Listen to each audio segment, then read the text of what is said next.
бас аль замаар хөгжих юм бэ? Энэ авчсан чөлөө зах зээлийн тогтолцоог сайжруулаад цаашаа хэвээр авч явах юм уу? Эсвэл 90 оноос өмнөх коммунизмыг байгуулад хувийн өмчийн үгүйсгэд бүгдийг төрийн өмчлөд авах юм уу гэдэг л ийм байсан байна. Тэгвэл одоо энэ коммунизмыг байгуулж байгаа бол Монголд бас ажиллаж байгаа.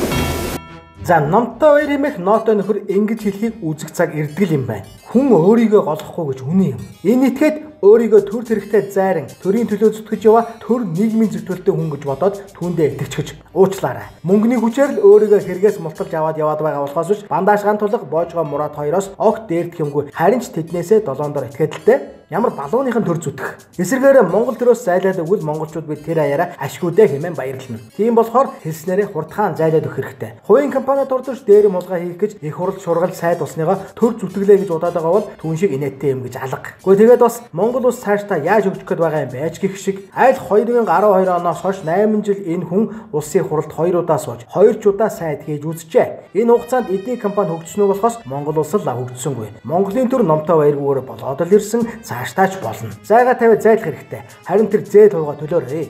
Монголын төрөөс чадлаараа сорж мөлчлөө жидүүчин гişүүд гэж өчтөчнөө сенсац дэгдээлээ. Харин түүний компани болохоор тэр жидүүчдээсээ хэдэн 10 дахин их мөнгө авчихсан байдаг. Дээрээс нь концессийн гэрээний лоо үржигч бас нэг юм бий. Ийм юмнууд төрөөс зайлбал Монгол улс утгаараа хөгжих гээд байгаа юм. Зээлээ төл номтой баяраа зээлээ төл.